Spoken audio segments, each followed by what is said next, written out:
great to have you with us on this Friday night. I'm Wade Johnson in for David tonight. And as we come on the air, the tornado watch, millions on alert for dangerous weather. We'll get to Rob Marciano with the track in just a moment.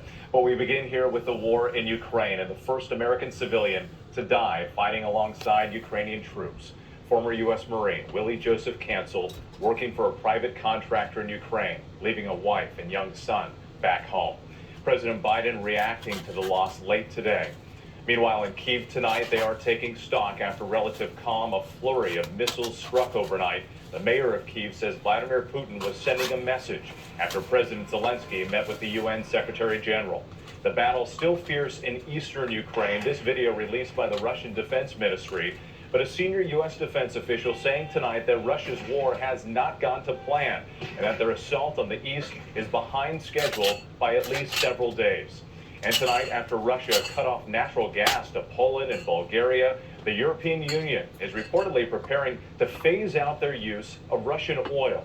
That money they pay for that oil funding Putin's war. ABC's senior foreign correspondent Ian Pannell leading us off in Kyiv tonight. Tonight, a Pentagon plea to Russia to tamp down the nuclear saber-rattling after threats from the Kremlin. We urge Russia to stop escalating the rhetoric with respect to nuclear weapons and do the right thing. Is end the war today. Kirby appearing to choke up as he talked about Vladimir Putin's atrocities in Ukraine. It's difficult to look at the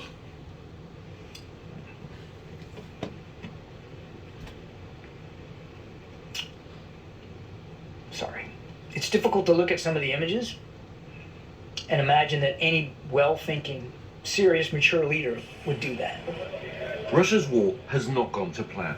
Having failed to take the capital, Kyiv, a senior U.S. defense official assessing they're now having trouble with their offensive in the east and are behind schedule by at least several days, describing it as a potential knife fight.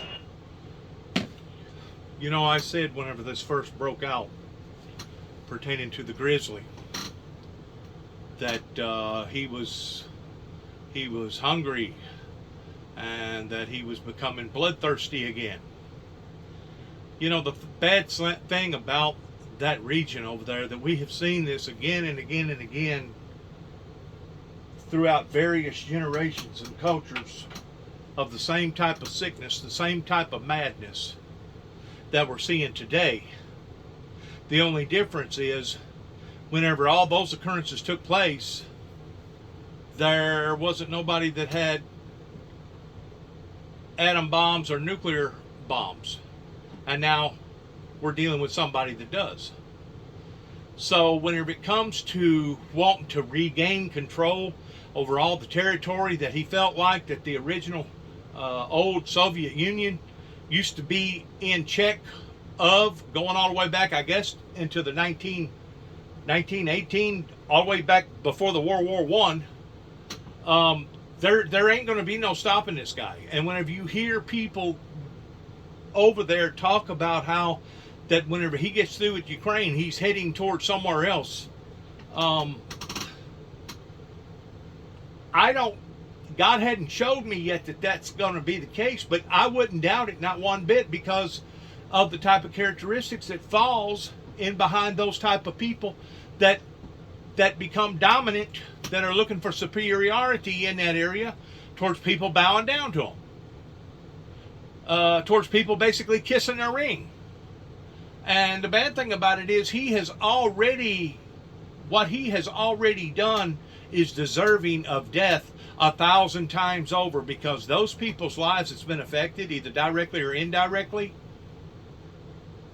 if they was to see him hang the same way that they hung Saddam Hussein, even though it was an illegitimate,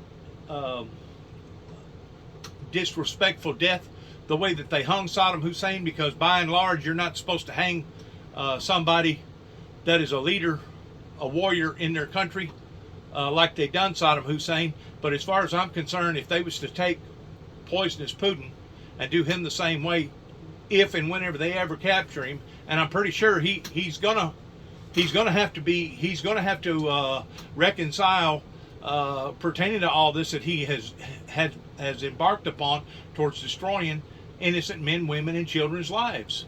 there's no doubt that he has committed war crimes 1,000 times again, and in regards towards what he's doing.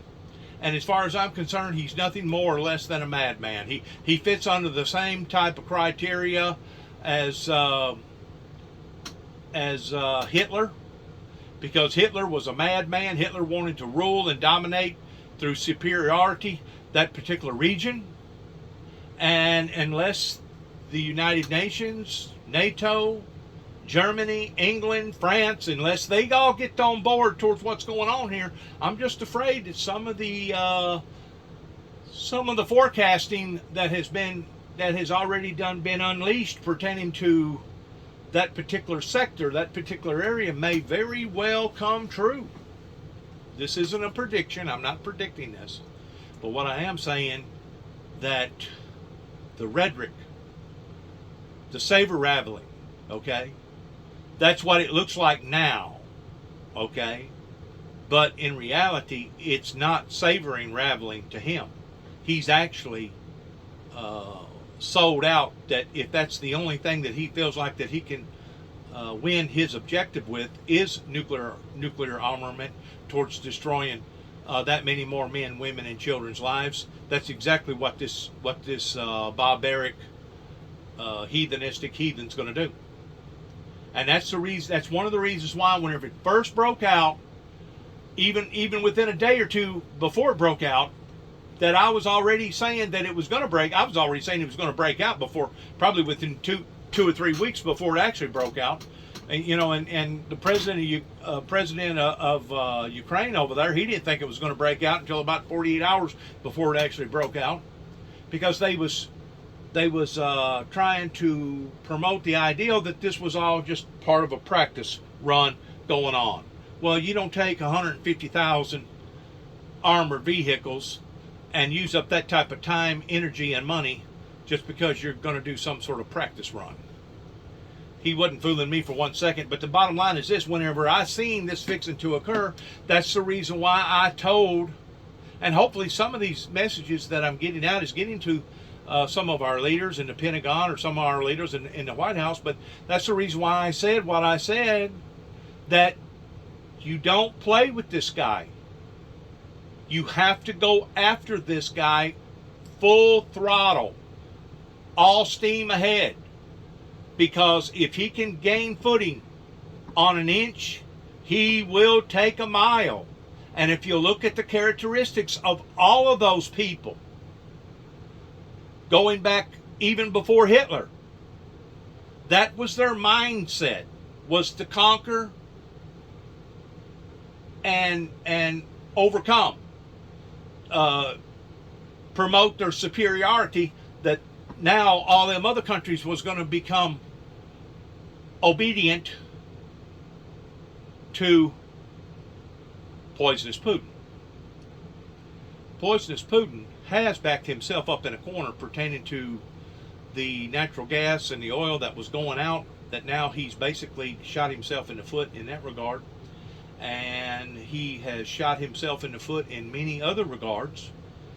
And I'm just afraid that if you corner this animal, and I'm going to look at him the same way as I would a vicious grizzly bear that was on the loose, that done already killed several people in the park or in the campsite. If you look at him in the same aspect, the only way that you're going to deal with anybody like this is to put him down. And if his own people aren't willing to put him down, then you're going to have to put him down even at the expense of causing collateral damage to his own people. Now, there's no doubt, I've heard our president speak again and again and again, that we are not at war with the citizens of Russia. Okay, looking at it from the masses standpoint, and there's no doubt we're not. But there is a certain sector of people in Russia that does support President Putin. And because of that, yes, we are at war with some of the people that has the same mindset as poisonous Putin. Now, we can try to, decorate it. We can try to, give it a different meaning. We can try to color it up in any format that we want to color it up in. But the bottom line is this: you got a group of people over there in the Kremlin that thinks that they're above and beyond not only accountability issues, but they think that they deserve to be looked upon as being some sort of a pharaoh. They think that they should be looked upon as being some sort of a god. You know, that was one of the primary things. If you look at the history towards a lot of them groups over there, some of them people was actually so demented in their minds, they actually thought that they was God or gods. And that was what was motivating their sickness, is that they thought that they was the top superiority in regards towards everybody else. And whenever you're dealing with something like this, well, first of all, you are walking on eggshells in regard to nuclear rhetoric that could very well turn into something more than rhetoric. But whenever you're dealing with something like this, you better have all your ducks setting in the right row before you launch a major attack upon to the Kremlin. Because if and whenever you do, there's going to be consequences to pay on account of it. And I guarantee you, the nuclear rhetoric will no longer be rhetoric. It will actually come true.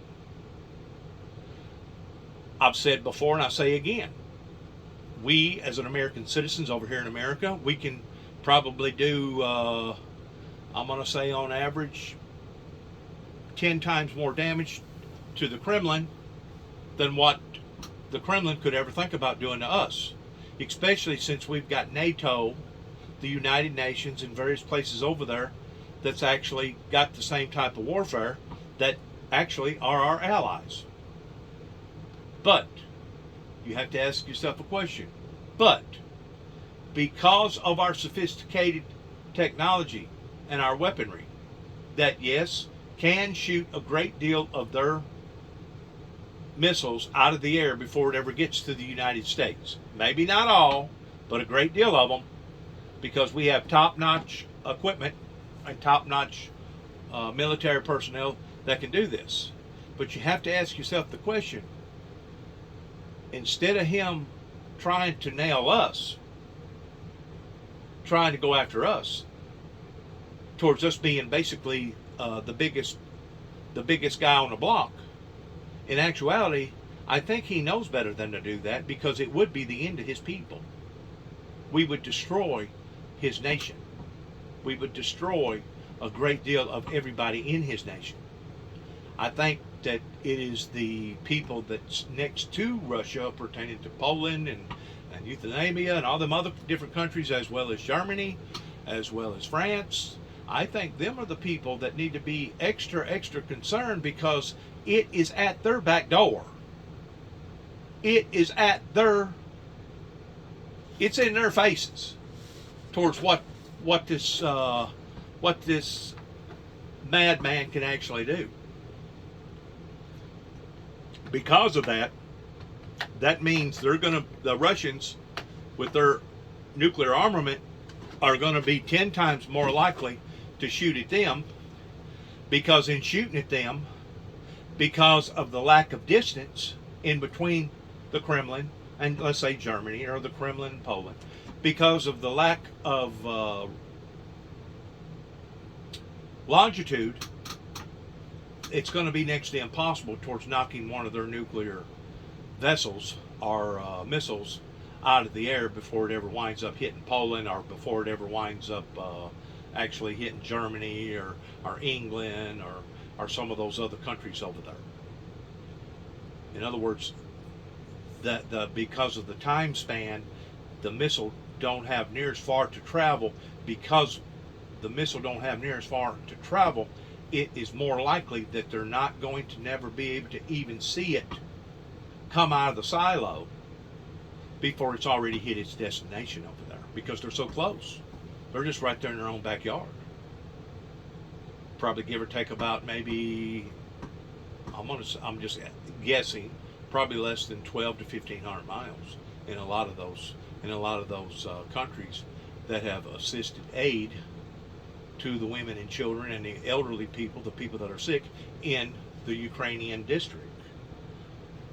It's a sad situation, and it's unfolding, and it's evolving, and it's going worse and worse. It's almost like the COVID coronavirus.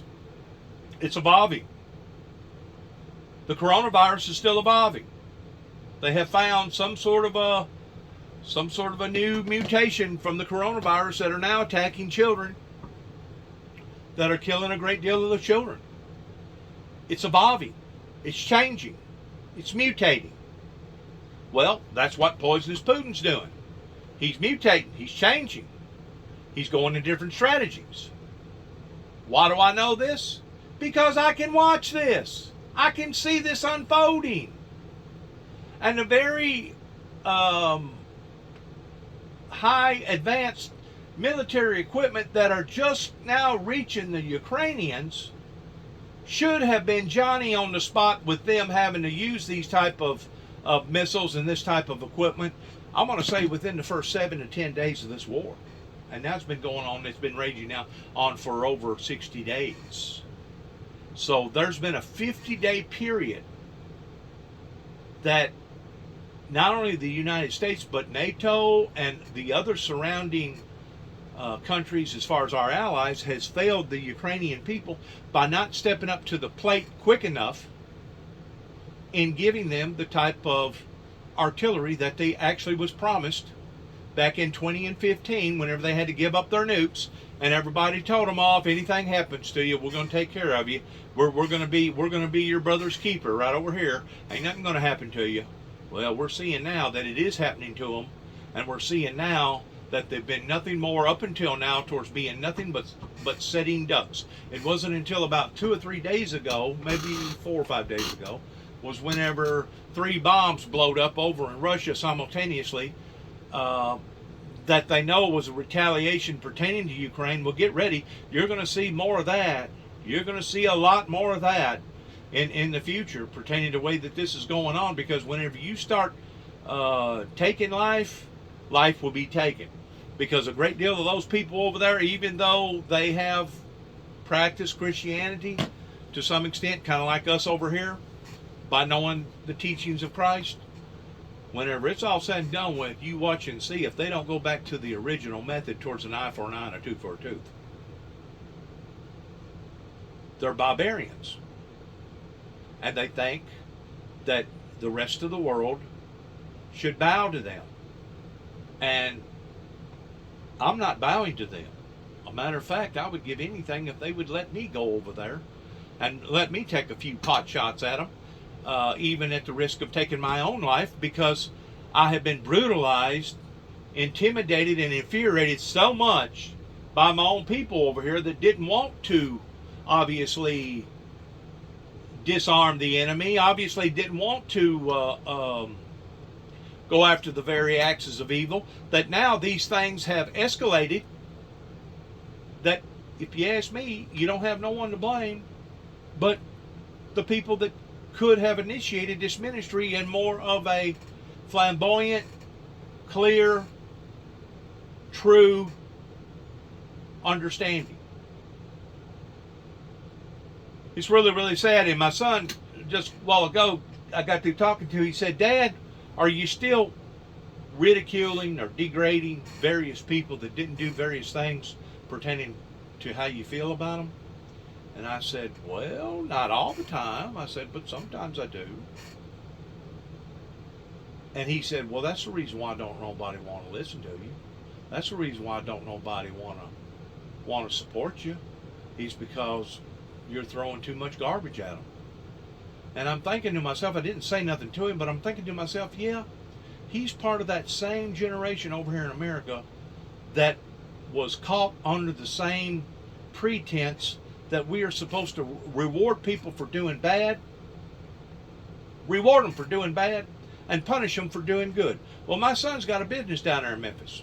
I just wonder if the employees that he goes through from time to time, and he's told me about many different occurrences that's happened because of employees that's tried to sabotage his equipment, or employees that put water in the gas, or put water in the diesel, or put water in the hydraulic lines. That way it just causes that much more grief into not only him being a part of the company, but also to the main company.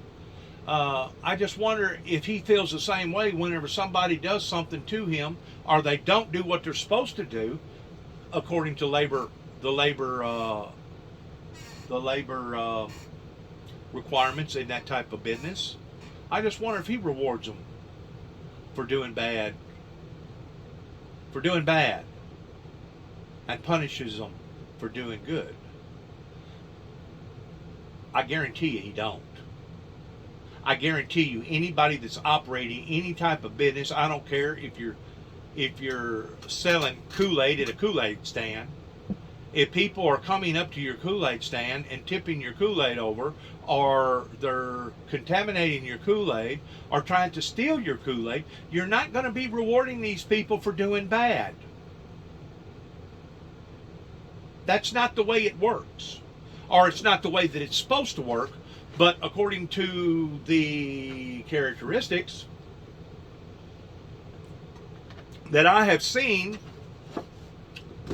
in this area, in the Bible Belt area, I guess the preachers and the teachers and the evangelists and people such as myself are supposed to continue to keep rewarding people for committing sins and punish people for trying to live a life of righteousness. You see how twisted and turned upside down it is whenever you get to talking about religious aspects? See, whenever you're talking about political aspects, I'm pretty sure he's gonna contradict what he just got through telling me or question me about pertaining to rewarding those that do bad. I'm pretty sure that he's got enough sense that he's going to look at that from a different perspective, and he's going to say, no, Dad, whenever they do bad, I punish them for doing bad. Whenever they do good, I give them a reward for doing good. I give them maybe a bonus or something. That's what he's going to tell me.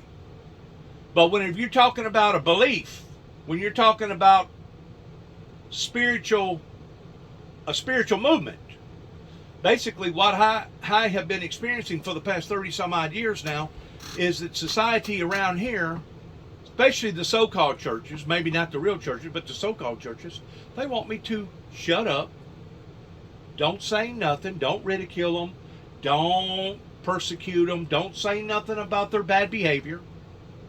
And if anything, I'm supposed to reward them for doing bad. That's kind of like the weekly county courts up here. They want to be sure and punish everybody that don't walk the walk, or punish people by taking money from them because of it being part of their punishment. But yet now, whenever the judicial system does something wrong, like Martin PD, like Kenton PD, like other types of law enforcement agencies throughout this country, whenever they do wrong, they feel like that they don't have to apologize. They feel like that they don't have to make amends in this regard. And that's the very thing that the American people have let happen to the extent of unaccountability issues. Unaccountability issues. Now, I want to bring this up real quick, and I'm actually going to make a tape on it, or that's what I was being motivated to do, towards making a tape on it. Yesterday, I went to Trimble. I prayed to God first. God, let me have the insight towards knowing where to go and who to talk to. I was looking up an individual that I had a relationship with back years and years ago. His name is Don Curry, that used to be the police officer over in Kenton, Tennessee. So I went to Trimble. I asked one person that either used to work for the fire department or still does work for the volunteer fire department, and he explained to me just exactly where Don Curry lived at over in the town of Rutherford. So I go to Rutherford. I pass up a cop, and I'm thinking to myself, you know what, if I'm really going to go over to Don Curry's, I probably need to have a witness. So I went back to the cop, because I didn't know where he lived. I actually didn't know where he lived, but I was going to find him some way or another. If I had to ask 1,000 people that afternoon where he lived, I was going to find him. But the cop was good enough to lead me down the road to his house. He blinked his little lights off and on, which that may have been a strong indicator towards allowing for the people that I was wanting to see to be paranoid. But anyways, whenever I pull up into the yard, all of a sudden this freaking dog that I guess a neighbor had on a leash just absolutely went ballistic. I mean, just constant freaking barking to the point that there was no way to conduct a normal conversation between one another unless you was screaming and hollering at each other. So finally, there towards the last, Don Curry told the woman it'd probably be best if you got the dog off the porch. Well, as she was walking by my vehicle, her dog decided to climb up to my right passenger side door and probably scratch my paint. That's one of the reasons why that I don't like to drive a nice vehicle in this area, because I know how the people are. They like to have their dogs running loose, but getting off. One of them causes an accident. Well, that wasn't my dog. Well, that ain't my dog. That ain't my dog. I know how the people are around here, and maybe not all of them are this way, but the majority of them are. Okay, they want their cake and eat it too. They want their cake and eat it too, but at the same time, they don't have the dignity or the decency of putting the dog in a pen or putting the dog in a cage, knowing that the dog don't have enough sense, and eventually the dog's going to get out into the road and it's going to cause an accident. I've already done killed 3 dogs.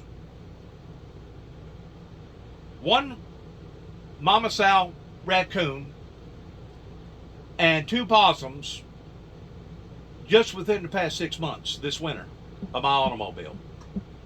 I hate it for the dogs, and I hate it for the raccoons. The possums, that's another story, because they ain't nothing but a menace as far as I'm concerned. But people don't want to do the responsible thing. And as far as I'm concerned, the insurance company that finds out that you got a roaming dog, it should be some sort of a violation in regards to the insurance company insurance that particular home, because you are substance to causing an accident, because now you got roaming dogs, especially if you're on a state highway. Now, if you're out here in the middle of Timbuktu, you're on a third-dairy road or a secondary road, well, that's different. You know, you can maintain your own animal as long as it ain't getting into somebody's yard and tearing up the garbage and doing a lot of destructive things. But by and large, the people here in this area let their dogs run free. It just so happens this woman had a leash on it, and the dog was so excited, for whatever reason,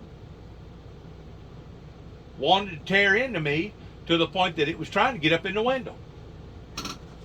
Well, by this time,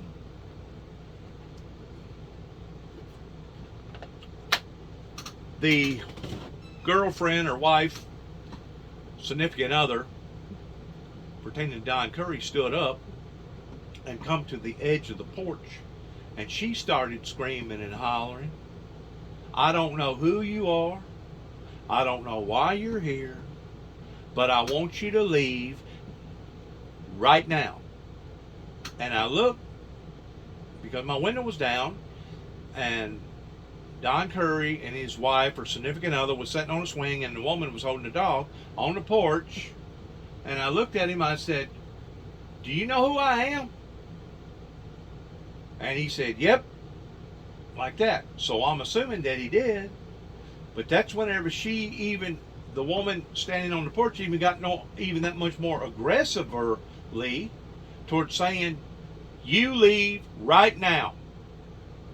And I asked her, I said, "So you're telling me I'm not welcome here?" "That's right. I want you to leave now." So whenever somebody tells you that, inevitably the only thing that you can do is put your automobile in reverse and back up. Keep in mind, I never got out of my car.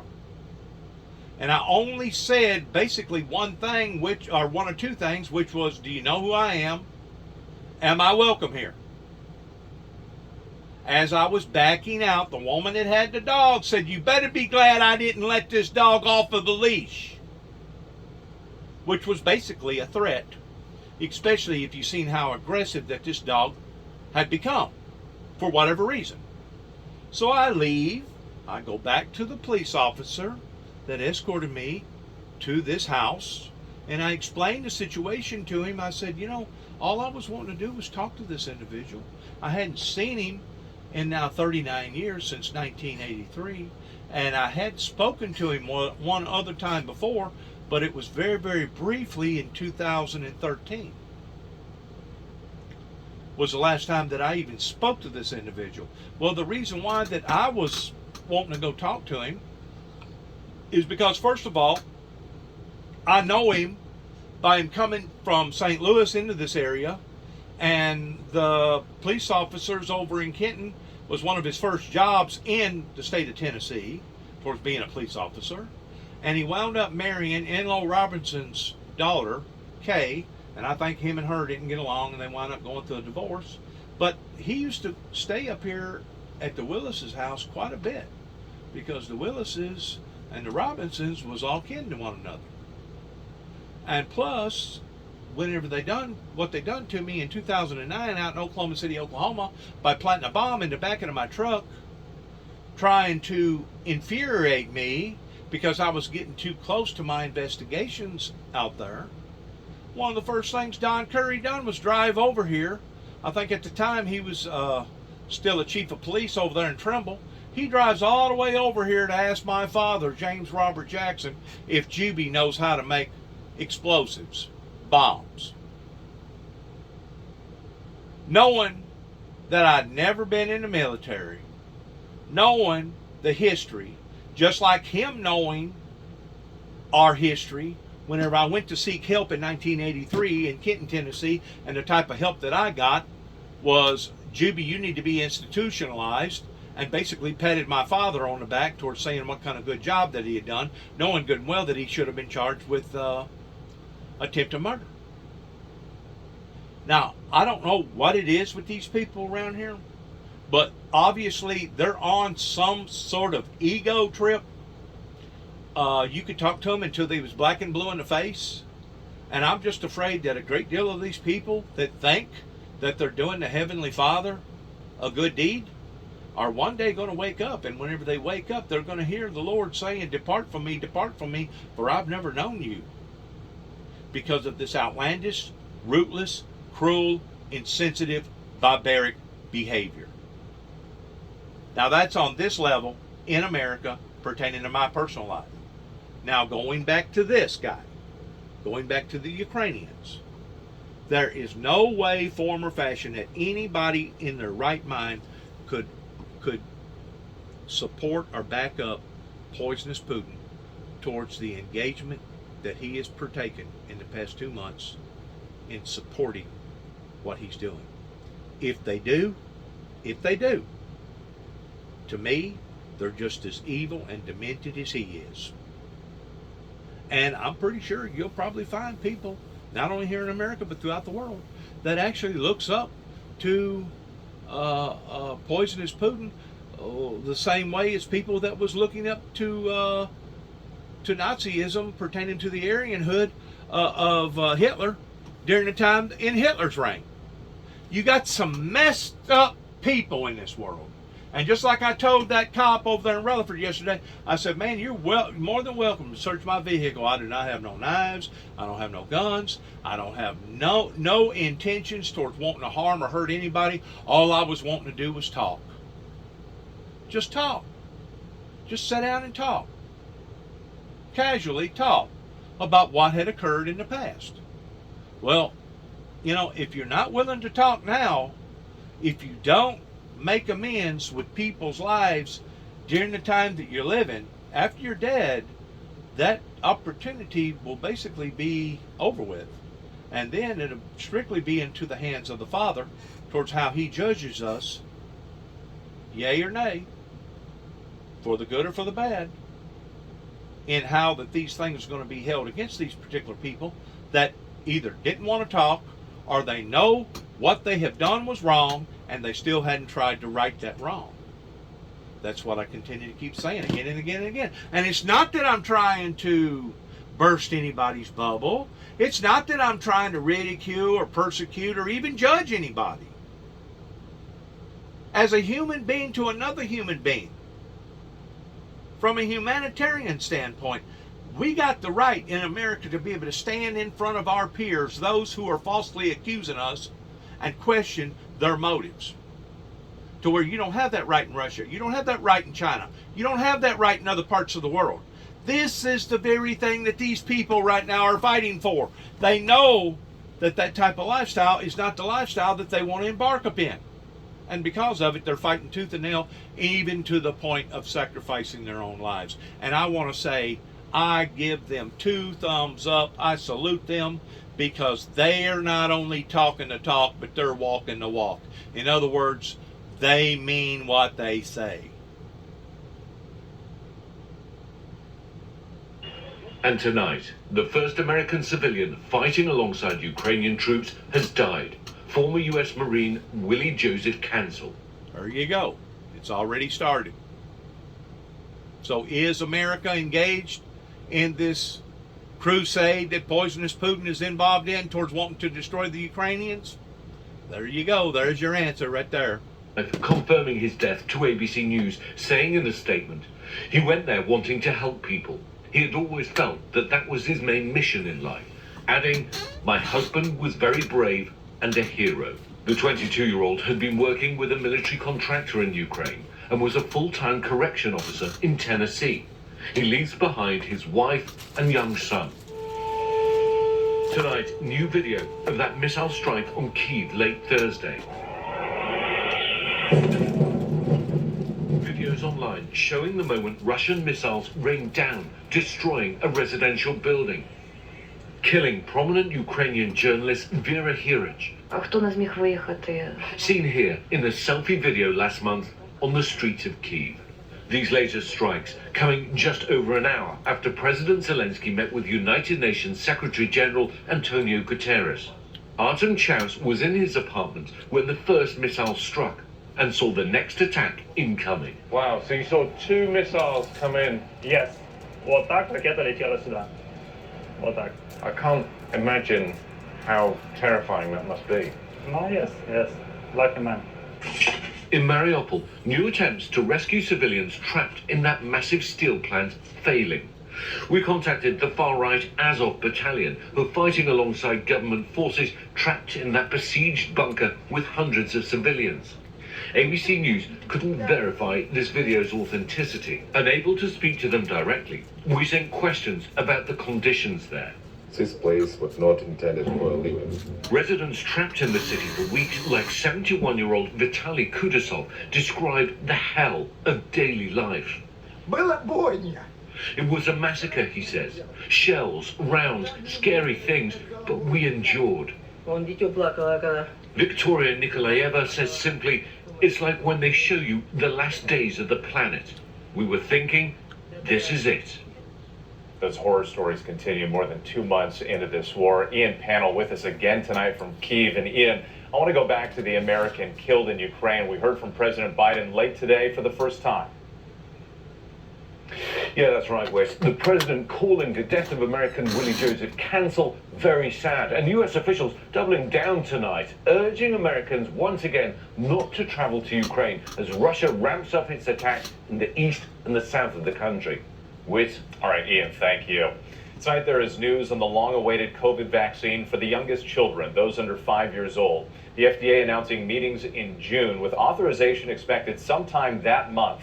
And Dr. Anthony Fauci weighing in on the possibility of an updated and longer-lasting vaccine. Here's ABC's Ariel Resha. For millions of parents of children under 5, tonight a potential timeline for the FDA's review of the Pfizer and Moderna vaccines. An advisory panel is now planning to meet on June 8th, 21st, and 22nd, with authorization expected sometime that month. With COVID cases up 44% among children, many parents say they want a decision soon. It's frustrating to watch the numbers go up and to say, well, there might be another delay. We're just going to wait a little longer. We've waited so long. We can't wait any longer. But Dr. Anthony Fauci today trying to reassure the public that the FDA is studying the data as quickly as it comes in. The FDA is not delaying anything. The FDA needs the information, not all of which has been presented to them yet, to make a determination. And I think there's a misinterpretation that they're holding on to data that they should be moving on. That's not the case at all. It comes as parents are weighing the evidence too. The Moderna vaccine was found to be 37 to 51% effective against infection in kids under 6. But doctors stress those numbers were similar in adults during the Omicron surge. More importantly, they say data suggests the vaccine will cut the risk of severe illness. We should be realistic and let parents know that the goal of this vaccine is to prevent severe illness and hospitalization, not necessarily to prevent every single COVID-19 infection or those mild cases. Ariel Reshef joining us now. Ariel, that FDA panel meeting in June will also discuss a wider booster rollout. And Dr. Fauci says that could include an updated vaccine to target multiple variants. That's right, Whit. On June 28th, the FDA panel will also discuss a new vaccine and a booster campaign for the fall. Dr. Fauci today saying he hopes Americans will have access to a longer lasting vaccine so they don't have to get a booster every 4 months. Whit.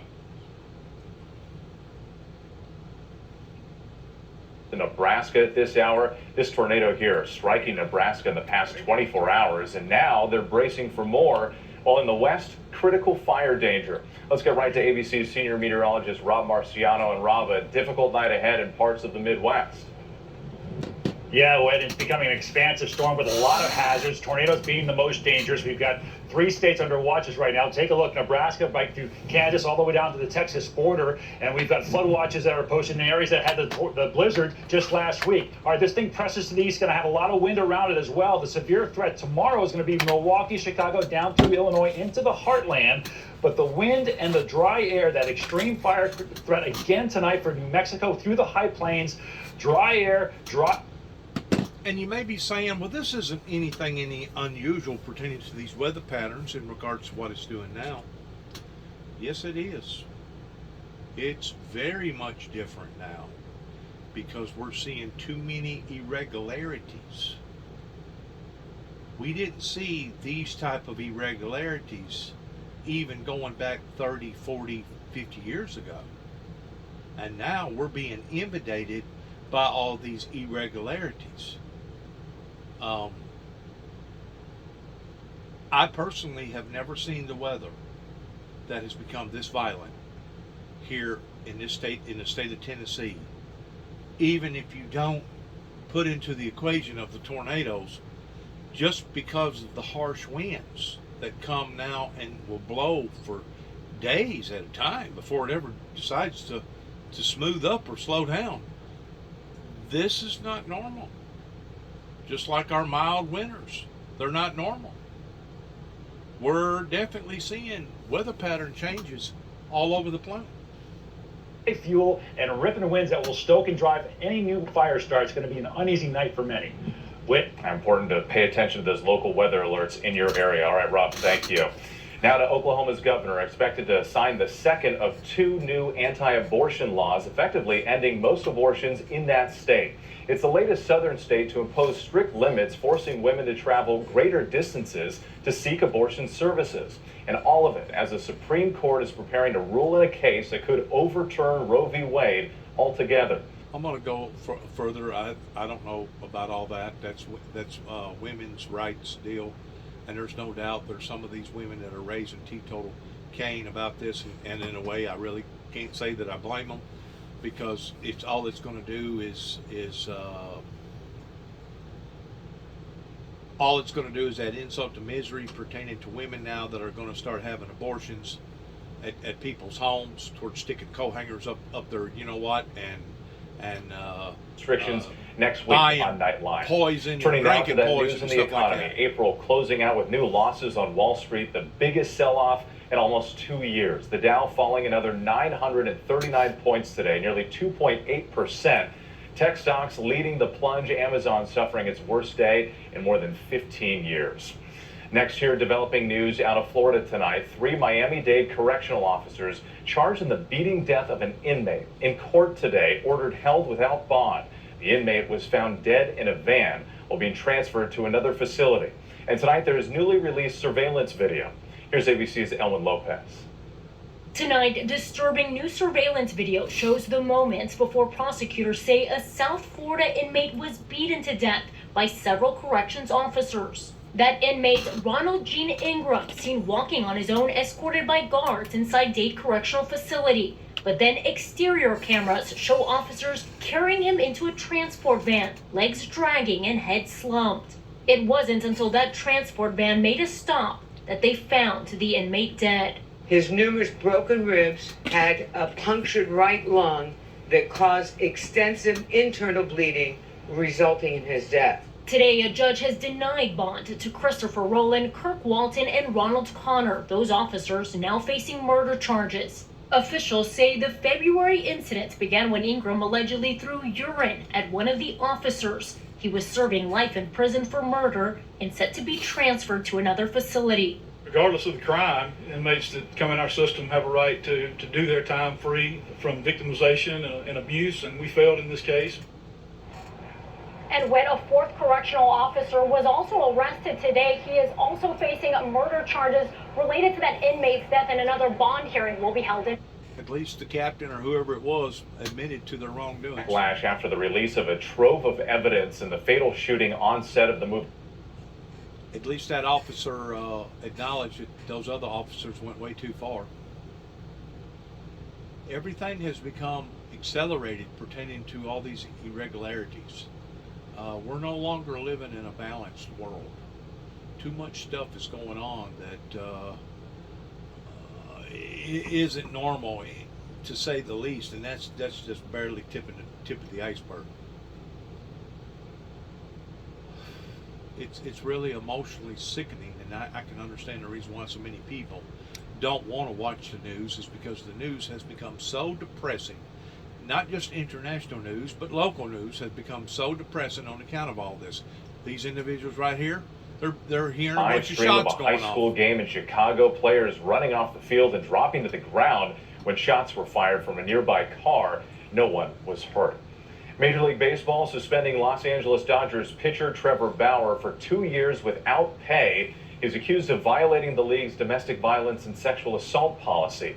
He was placed on administrative leave after a woman claimed he assaulted her last year.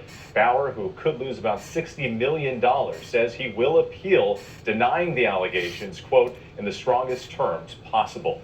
When we come back, news tonight about Dolly Parton and what she's now decided. Let's go forward real quick. Keep going, keep going. Let's hear this about our Tennessee country star, what's going on here with her. And then after that, we'll be through here.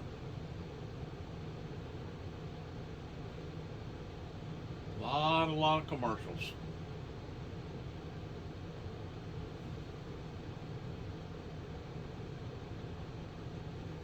To the table.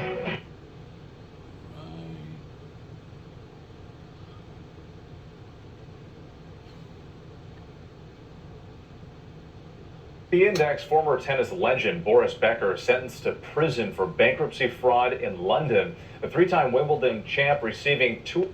Don't care nothing about that. Pardon, singing a. Let's back up a little bit. Oh, what there? Promising his new team, you won't regret it. The draft resumes at 7 Eastern, just a few minutes from now, right here on ABC.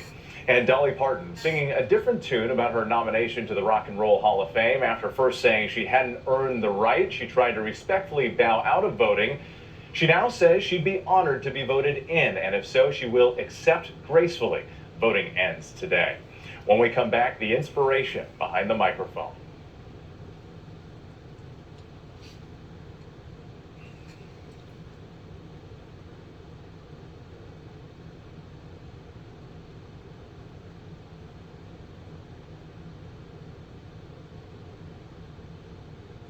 War. The president turns to Congress to help the Ukrainians. Now, Sunday, breaking new reports. Plus, Elon Musk. Elon Musk. ABC's This Week. Finally tonight, the voice of the Hendrickson Hawks, America Strong. Good evening, ladies and gentlemen, and welcome to the Nest. Meet Benji Garcia, the beloved announcer for the softball games at Hendrickson High School outside Austin, Texas. Our last senior is McKenna Robertson. My name is Benji Garcia, and my job here at Hendrickson High School is announcing softball games. The 20-year-old, a recent graduate of the school, is on the autism spectrum. It impacts me by being afraid to talk to people sometimes. Play ball! I love to say, up next, and say their name. Up next for your Hendrickson Hawks, Avery Howe. Benji is a light to everyone. Benji. Good for him.